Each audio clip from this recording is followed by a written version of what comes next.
اگر food insecurity ہوگی تو اگر آپ نے لہسن جو ہے وہ آپ کو پتہ ہے 1 ایکڑ کے اندر G1 گارلک کی پروڈکشن اور باقی جو عام تھوم ہوتے ہیں اس کی پروڈکشن میں زمین و آسمان کا فرق ہے. جب آپ وہی G1 گارلک وہاں پہ لگائیں گے اور اس سے جو پروڈکشن لیں گے تو یہ جو ہے وہ زیادہ آپ کو پروڈکشن دے گی اور یہ فوڈ جو ہے وہ آپ کی انسیکیورٹی ختم ہوگی. یہ ایک مثال ہے، یعنی کہ ماڈرنائزیشن کی طرف اگر آپ آئیں گے تو آپ کو جو ہے وہ بہت زیادہ فوائد ہوں. اور اسی طرح سے کمبائن ہارویسٹر ہے. اگر فارمر نے کمبائن ہارویسٹر کو یوز کیا ہے، کمبائن ہارویسٹر کو اپنی ایگریکلچر کے اندر لے کے آیا ہے تو اس کو اس کے بینیفٹس ہوئے ہیں. اسی طرح سے جو سولر سسٹم ہے، جو سولر موٹرز ہیں آج کل، یا سولر قسم کے جو ہے وہ چیزیں ہیں، ان کو فارمرز جو ہے وہ لے کے آئے ہے اپنے ایگریکلچر سیکٹر کے اندر، تو اس کو اس چیز کا بینیفٹ ہوا ہے.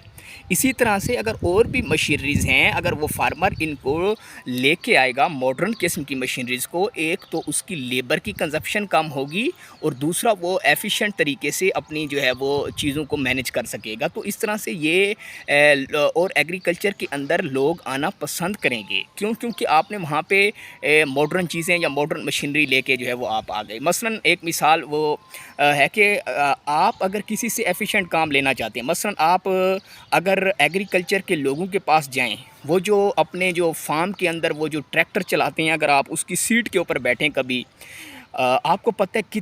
بہت زیادہ ہارس پاور کا انجن ان کے نیچے ہیٹ جو ہے وہ مسلسل دے رہا ہے. کیا کبھی کسی نے یہ سوچا ہے کہ اگر ہم جو ایگریکلچر یا جو فارمرز ہیں، یہ جو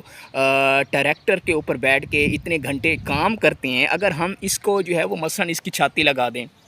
اگر ہم اس کو تھوڑا سا چھت لگا کے اس کے ایئر کنڈیشن لگا دیں تو ہم اپنے کام کی ایفیکیسی کو بڑھا دیں گے. کیونکہ جب ایک انسان ہے وہ ایک اس عام ٹریکٹر کے اوپر بیٹھ کے، پہلے تو اس کی گدی ایسی ہوتی ہے کہ وہاں آپ جب کبھی بیٹھیں تو آپ کو بیٹھنے میں 2 منٹ کے بعد 5 منٹ کے بعد آپ کو جو ہے وہ بے سکونی ہونا شروع ہو جائے گی. دوسرا یہ ہے کہ آپ نے، کیونکہ فارمرز نے فیلڈ کے اندر مسلسل گرمی کے اندر کام کرنا ہے اور نیچے سے پھر ہیٹ آ رہی ہے، تو اگر آپ اس کو ایئر کنڈیشنز اس کے اندر سیٹ کر دیں گے تو یہ اس کا بہت زیادہ فائدہ ہے. اور اس کا فائدہ یہ ہوگا کہ آپ جہاں پہ فارمرز جو ہے وہ 2 گھنٹے 3 گھنٹے اپنے ایک پورے دن کے اندر ریلیکسیشن کے لیتا ہے، یا وہ بیٹھ جاتا ہے یا وہ تھک جاتا ہے، تو جب وہ ایئر کنڈیشن وہاں پہ لگا ہوا ہوگا تو وہ اس چیز کو محسوس نہیں کرے گا اور اس کی ورک کام کرنے کی جو ایفیشنسی ہے وہ بڑھے گی. جب اس کے کام کرنے کی ایفیشنسی بڑھے گی، آپ اس پیسے کو، اس ایئر کنڈیشن جو لگایا گیا اس پیسے سے دیکھیں تو یہ زیادہ بینیفیشل ہے. اسی طرح سے دوسرا جو ایگریکلچر کو چیلنج ہے وہ ہے سیڈ کا،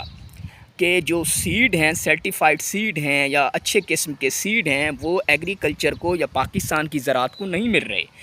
آپ کو پتہ ہے کہ جتنا ایریا پاکستان کے اندر چائنا جو ہے وہ کاٹن پروڈیوس کرتا ہے، اتنا ہی پاکستان کے اندر جو ہے وہ کاٹن لگائی جاتی ہے، لیکن انفارچونیٹلی جو پروڈکشن ہے چائنا کی وہ 4 گنا پاکستان سے زیادہ ہے. یہ تو سیڈ کی جو ہے وہ لو کوالٹی ہے یا اویلیبل ہے. اس کے علاوہ فرٹیلائزر کی کوالٹی جو ہے وہ جو ہے لو کوالٹی کے فرٹیلائزر آج کل مارکیٹ کے اندر بہت زیادہ جو ہے وہ یوز ہو رہے ہیں یا آ رہے ہیں. تو اس کا یہ نقصان یہ ہوتا ہے کہ مثلا میں سویل اینڈ واٹر ٹیسٹنگ لیبارٹری کے اندر گیا ہوا تھا، تو ایک فارمر جو ہے وہ اپنا سیمپل لے کے آیا ہوا تھا. اس نے جو ہے وہ ٹیسٹ کیا، ٹیسٹ کرنے کے بعد وہ اس کے رزلٹ لینے آیا ہوا تھا. تو فارمر کو اس نے بتایا کہ یہ جو چیز آپ یوز کر رہے ہیں، مثلا آپ جو ہے وہ اس میں NPK ہے، تو یہ تو اس کے اندر ہے ہی نہیں، اس کی وہ ریشو ہی نہیں ہے. تو اس نے کہا کہ اب مجھے کیا کرنا ہے؟ اس نے کہا یہ تو آپ ڈیلر کے پاس جائیں، کیونکہ ڈیلر نے آپ کو دی ہے جو چیز آپ کو جو ہے وہ بتایا ہے، وہ تو یہ ہے ہی نہیں. جب وہ چیز جو بتائی گئی ہے وہ ہوگی نہیں تو یہ جو ہے وہ ایگریکلچر کو نیچے لے کے آئے گا. یہ ایک ایگریکلچر کے لیے بہت بڑا چیلنج ہے.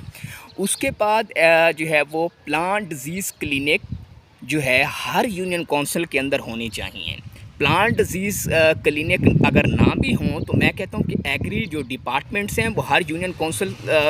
ہر سطح تک ہونے چاہیے. ہر یونین کونسل کے اندر انسانوں کے لیے بھی ایک ہاسپٹل ہوتا ہے، جانوروں کے لیے بھی ایک ہاسپٹل ہوتا ہے، لیکن انفارچونیٹلی جو پلانٹس ہیں ان کی انسپیکشن کے لیے کوئی بھی جو ہے وہ شعبہ آج تک قائم نہیں کیا گیا. حالانکہ اگر آپ کو پتہ ہے مین سورس جو پروڈیوسر ہیں، جو انرجی کا مین جو سورس ہے وہ سن ہے، اس کو جو ہے وہ یوزیبل فارم میں لے کے آنے کا واحد ہی ایک جو طریقہ ہے یا ذریعہ ہے وہ صرف اور صرف پلانٹس ہیں.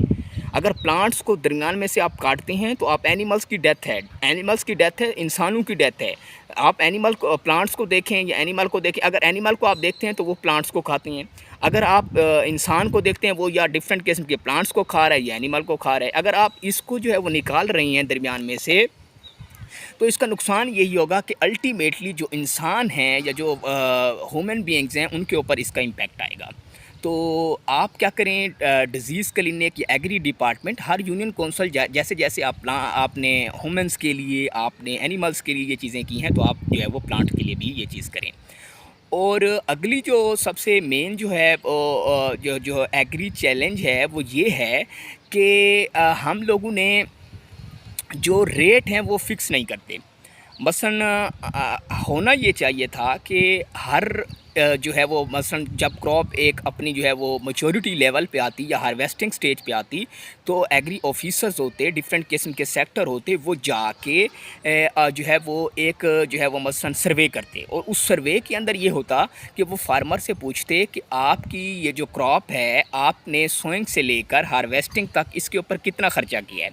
وہ آپ کو بتاتا، اور اس کے بعد آپ اس کا ریٹ فکس کرتے۔ تو جو فارمر ہے وہ صاف ظاہر، فارمر بہت سی کراپس لگاتا ہے، اس کی جو ان پٹ کے جو کاسٹ ہے وہ بہت زیادہ لگ جاتی ہے ایز کمپیئر ٹو اس کی آؤٹ پٹ۔ تو اگر یہ ایک سروے ہوتا اور وہ جو ایک پورا سروے کروایا جاتا، اس پہ جو پوچھا جاتا کہ آپ کے سیڈ کے اوپر، آپ کی اریگیشن کے اوپر، آپ کی مشینری کے اوپر، آپ کے جو ہے وہ باقی ڈیزیزز کے اوپر، انسیکٹ کو مینیج کرنے پہ کتنا خرچہ آیا ہے، اس کے بعد وہ فائنل کرتے اور اس کی پرائسز کو اگر وہ رکھتے ہیں، تو یہ جو ہے وہ ایگریکلچر کو بہت زیادہ اوپر لے کے آئے گا۔ یہ ایگریکلچر کے لیے ایک جو ہے وہ بہت بڑا چیلنج ہے۔ تو اسی کے ساتھ مجھے اجازت دیجیے، اللہ حافظ۔